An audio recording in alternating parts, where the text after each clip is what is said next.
Today I have a brand new Lenovo IdeaPad 3. I'm going to do a little upgrading on it. I'm going to do some cloning and a couple other things in this video, so let's get started.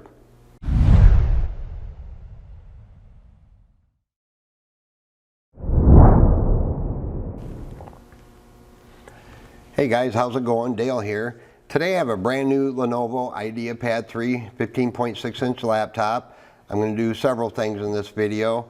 I'm going to upgrade the NVMe SSD to a larger capacity, going to add additional memory, and I'm going to take this out of S mode, Windows 10 S mode. So I'm going to do several things there. So the first thing I want to show you is a few of the features of the laptop. It's 15.6-inch narrow bezel screen, anti-glare screen, which I prefer, of course your webcam. Over here on this side we have our SD card slot, a headphone jack or earbuds right there. Over on this side we have three USB ports, HDMI port, and a power adapter jack. Does not have a C-type USB. So the first thing on a lot of these types of laptops, they get shipped with Windows 10 S mode, which most people don't like because you can only, with S mode, you can only download from the Windows apps out of the Windows Microsoft Store, which is kind of annoying. So it's really easy to do, it's free. You have to be connected to the internet, either Wi-Fi or Ethernet. This also has a 10th generation Core i3 processor in it, by the way. So the first thing I'm going to do is we're going to get out of S mode. So to do that, I'm going to click on my start button here. We're going to go to our settings. Try not to go too quick. We're going to go to update and security right here. We're going to click on that. It's probably already trying to do some updates because I'm connected to the internet. And over here we have to click on activation. Again, we're going to switch this from S mode to Windows 10 Home. So you can see it says right here Windows 10 Home in S mode. Just limits you to what kind of apps and programs. So we're going to click right here where it says go to store. And then we're going to click on Get, switch out of S mode, and it's free.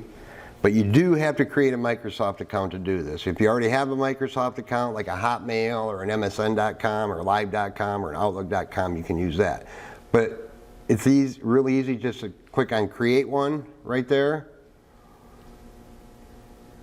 And we're going to get a new email address. And you can use this account you set up just for your Microsoft apps, because some of the apps require that you be signed in to use them, not globally as a Microsoft account to sign into the computer every time you boot it up. So we're going to just get a new email address. It'll be at Outlook.com. So I'm just going to pop one in here, a new one, as long as it's not taken. I'm going to click on Next. And of course you want to create a password that you don't forget. And just click on Next. And of course they want your name. Click on Next. And we'll just put in a birthday. You can change all this later if you want, but I'm just putting in what I always put in. Just a birth date. Make sure you're old enough. Hit Next. Now right here, you just want to click on Microsoft apps only. If you click Next, then it's going to create a Microsoft account, so you have to log in every time you boot up your computer. So let's just choose this option here. And then in just a moment here, it's going to switch it. I'm going to make this a little smaller. You can see it says working on it. Now sometimes you get an error, it'll pop up and say, oh, there's been a problem at our end, but in this case it says we're all set. So now we can close out the store. We don't care about that. Now see, we switched to Windows 10 Home. So now we got Windows 10 Home, put anything on it you want. If you have problems with that, going to the store and it don't work, the best thing to do is if you go back to Home, then you go to your apps here, you can always reset the Microsoft Store app. That sometimes works. Right here, just click on the Microsoft Store app, just click it, go to Advanced Options, because I've had a lot of people tell me that it don't work. So you can click on Reset to reset the app for the store, then try switching out of S mode. Oh, my guard dog spotted somebody. That's one thing you can do to fix it if it don't work. The other thing to do is get all your Windows updates, restart the computer, and then try it. but generally that should work. Also make sure your computer is set for the right region and the date and time are set correct. That's very important for switching out of S mode. Alright, so now we've taken care of that. Now we're going to do some cloning. This is a new drive I'm going to put in. It's a Crucial P2 series M.2 2280 NVMe SSD. It's a 500 gig. It currently has 256 gigabyte. The customer just wanted to get a little more space on their SSD. And it currently has 8 gigabytes of memory. There's 4 gigs on board, and then there's one slot with a 4 gig stick in it. So we're going to take out that 4 gig stick and put in a 16 gig stick of DDR4 to give it a total of 20. But first thing I'm going to do is use my USB adapter here that I have to put my NVMe drive in. Now this adapter, I'll have a link down below where you can get one of these. This one's a little more expensive, but I use it. I have several of these I use pretty much every day. This is basically an external enclosure for an NVMe drive. So I'm going to go ahead and pop my new drive in here right now, and it doesn't require any tools. You just pop it in the slot here, and it's pushes down right over this little rubber grommet right here, holds it in place, just like that. Okay, and then just slide it closed, protect it. And it's just USB 3.0. This kit comes with a USB-C type cord as well, but in this case we're just going to use A-type USB. But these enclosures work really well as a storage device, so if you're not, when you're done cloning, you can just pop a SSD in there and have an external SSD drive of any capacity, basically. So I'm going to plug this into my USB port, any available port. Now the software that you can use to do this cloning varies. Now Crucial has free Acronis software you can download from their website. It's the Acronis True Image. It's free to use with their drives. As long as you have one of their drives in the loop, it'll work. It's proprietary.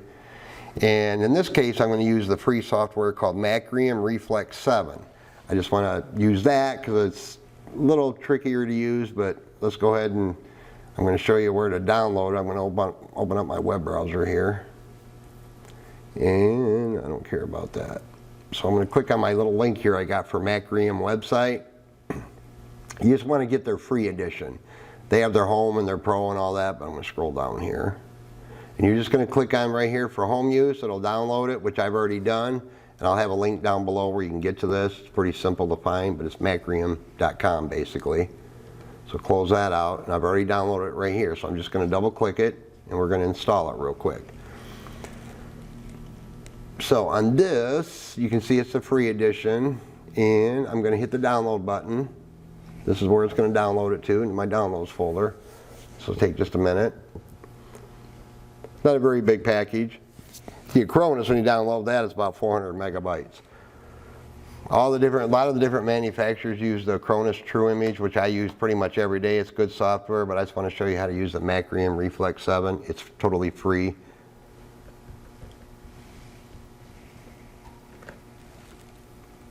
Gives you a little more flexibility on your partitions and things like that. But this Macrium will work with any brand or any type of drive, hard drives, SSDs. I've had pretty good luck with it. So now we're going to hit yes to install it. Click next. Next. Accept the license terms. And I'm going to click on the home use. And we'll just uncheck the box for registering. We don't need to do that. Just then hit next. And we're going to put a shortcut on the desktop and hit install.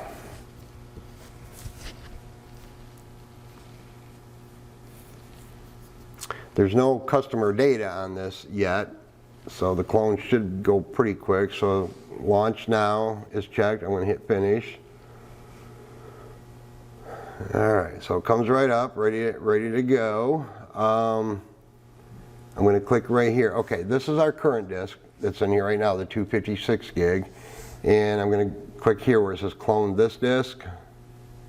Alright, now this is the layout of the current drive. So down here we have to select a disk to clone to. And it's the one that we have in there, our Crucial 500 right there. So what you can do with this is on these separate partitions, you can click on them, hold them, and drag them. So watch, I'll do the first one here. You just click it and you drag it down here, okay? Now remember, we're cloning to a larger capacity drive, so if we just did this the way it is right now, you're gonna end up with empty unallocated space. So we're gonna click on this one and put it right next to it. And our C partition is the one we want to be the biggest possible. So we're gonna drag that down here. Now before we put this last WinRE partition down here, which is only about 1 gigabyte's worth of stuff, we have to make this one bigger, okay? Because if I just slide this down here the way it is, you're gonna end up with wasted space. So with it like that, we're gonna click cloned partition properties for that one. If you notice here, these little slider arrows, you can drag this back and forth to resize that partition. We want it as big as we can. The free space, so I'm going to leave it about, I think, 1 gigabyte for free space. So down here, we can type in 1 gigabyte of free space, I believe, and then hit OK.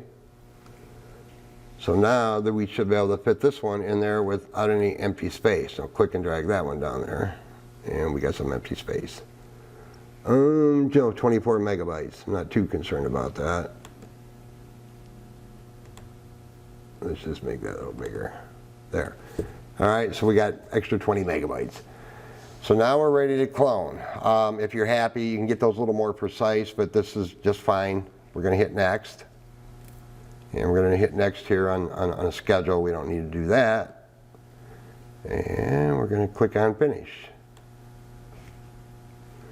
Now this is just the backups that it's going to make. You're going to hit OK. You can name the clone anything you want for the backup destination. I'm going to hit OK.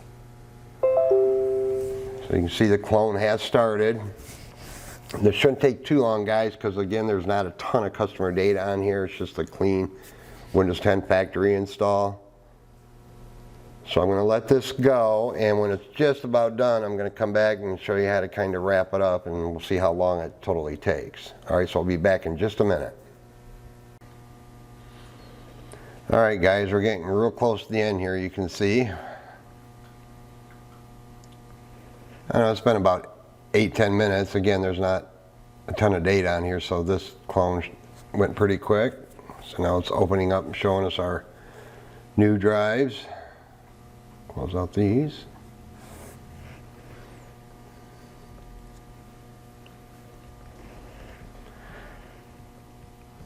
It's not a big upgrade that we did, but the customer basically wanted, so we got clone completed. Hit OK. Going to close out the program, and just for kicks, I'm going to open up my File Explorer here. So here's our new 500 gig drive that we're going to put inside, and that's the old one we're going to take out. And if you have this adapter, you can put the old one in there and format it and use it for external storage. So let's shut down the laptop real quick. Oh great, we got some updates that downloaded. Typically I disconnect from the internet when I'm doing clones. I forgot in this case. I don't know what these updates are going to be, but I'm not going to too worried about it.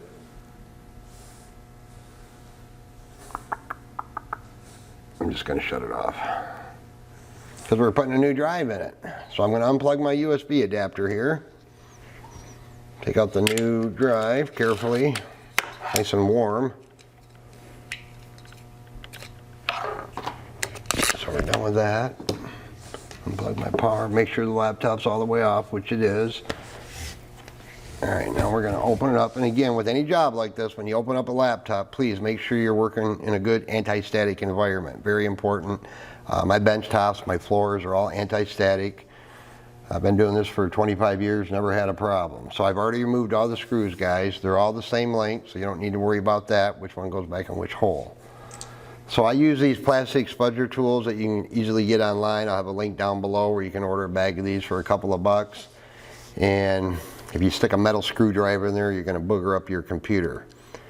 But I'm going to start right in the seam in the corner here. There's a small little seam there. I'm going to get my spudger in there. Just gently get it. I know it's hard to see, guys. Actually, let me start right here. Just want to get it started. These models open up fairly easy. But again, you want to take your time. Just sliding along the front here, and always be conscious of your screen. You're not squeezing and squishing down on it. You don't want to break your screen on your brand new laptop. Just put a little slight upward pressure on it here. Along the back here, it can be a little stubborn, but let me get these edges here. Oh, sometimes you have to. I have another little, very thin little plastic tool here. I can get in the back. If you look in the back seam there, you gotta get this kind of, don't poke in there too. There, that lifted right off. So let's get that out of the way. So here's our RAM, here's our battery, here's our Wi-Fi card. In this case, they have a 2242 M.2 drive in there. You know, get that little heat thing off of there. But they do have a hole here for 2280. So first thing I'm going to do is I'm going to disconnect our battery. Once you're inside, again, be careful what you touch. Don't want to be dropping screws and tools in there, guys. So we're going to unhook the battery here. This plug right here, it slides back. Some lift up, but this one slides back. So if you can get a hold of it carefully and work it out. I know my hand's in the way, but I have to get my little tool in here. Get a hold of the wires carefully if I can. Get it started. Nah, gonna be stubborn. Not much to get a hold of, but we want to get it disconnected. Very important. My tool's not working that good, guys.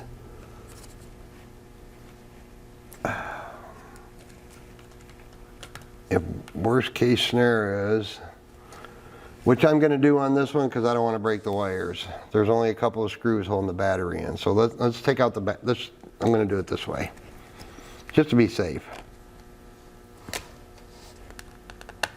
I'm using a number 0 Phillips screwdriver for all the screws on this laptop. Works just fine. So we got 2 screws here, and then there's one back here, right here, for this battery. I think we'll have better luck getting it disconnected by doing this. So I'm going to lift up on it. There. I just didn't want to booger up the wire. So we got the battery out.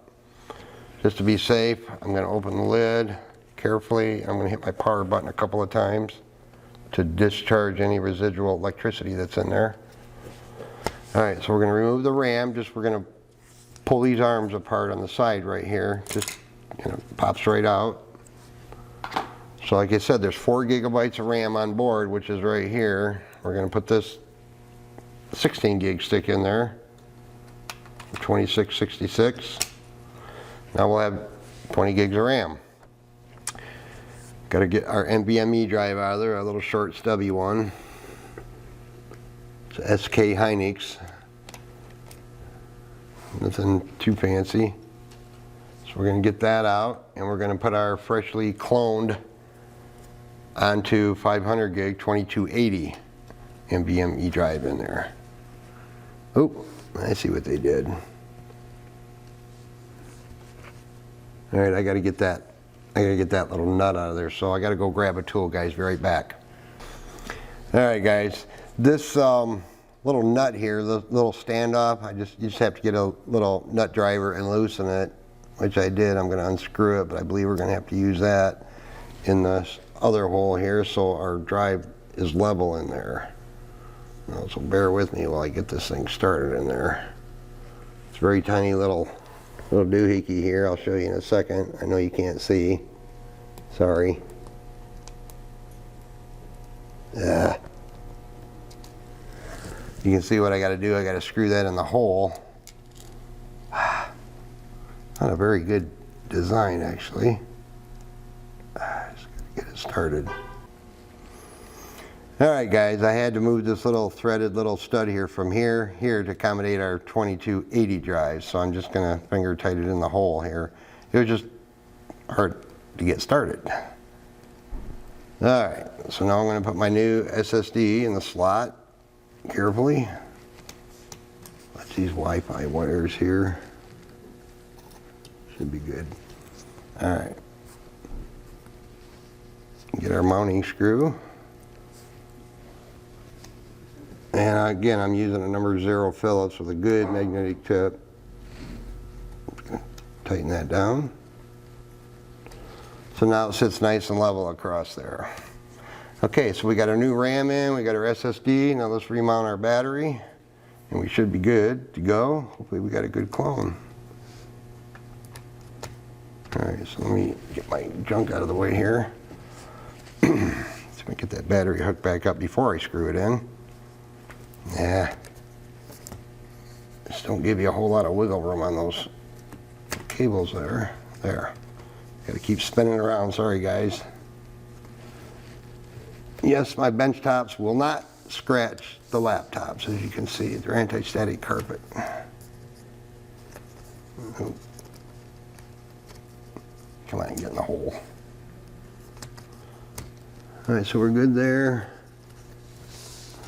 Are we good there? Not quite. What the heck? Ah. There we go. Just had to get them little holes lined up there, guys. So I'm going to put my 3 screws back in. Now once you get that battery hooked up, just remember, don't drop anything in there or touch anything, please.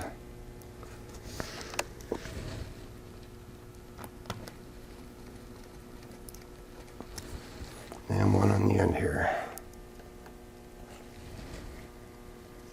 Right here, so. Alright, so we got everything secure. And yes, this is a 2.5-inch bay. There are caddies and cables available. The hard drive, the cable would go under the battery and connect right here. It doesn't come with one. They're really hard to find, whether it's HP, Acer, whatever. They're really hard to find, these caddies. eBay, sometimes you can find them. Amazon, AliExpress, places like that. But this one didn't come with a caddy for a 2.5-inch drive. With a little research and determination, I'm sure you can find the caddy.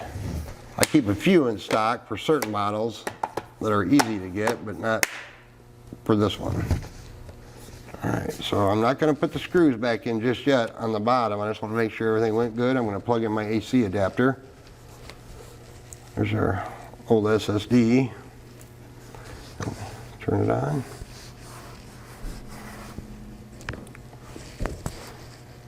Now, when you put new RAM in these laptops today, on most of the new models, it's not going to post as quick as it normally would because it's reading everything, trying to determine the speed of the RAM, and of course the new SSD, so you just got to be patient.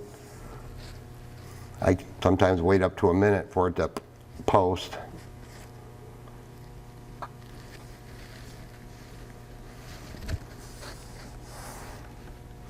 Power is on. I'm just waiting for it to post.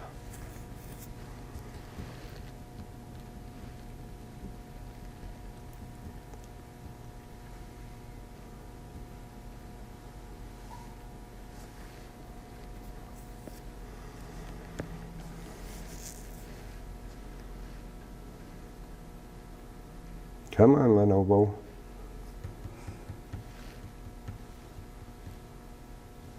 There it goes. Like I said, you just got to be patient. There it comes. And so far it is booting. Sometimes it'll do a quick scan on the new drive. But in this case, look at that, it booted right up. Let's open up our File Explorer here real quick. So here's our new 500 gig SSD. Same volume label and everything. It's an exact duplicate. Let's open up Task Manager real quick just to make sure all of our memory is showing up. Go to Performance, Memory. So now you can see we got 20 gigs. Slots used, 2 of 2. So we got 20 gigs of RAM and a 500 gig NVMe drive that's going to perform a little bit better than the one from the factory, quite a bit actually. And we got it out of S mode. We didn't have to do a clean install, so we're good to go. I hope the video helped you out, guys. I appreciate you watching. Check out more of my videos. If you liked it, give me a like. You can, if you loved it, give me a sub. That would be awesome. Thanks for watching. Have a great day.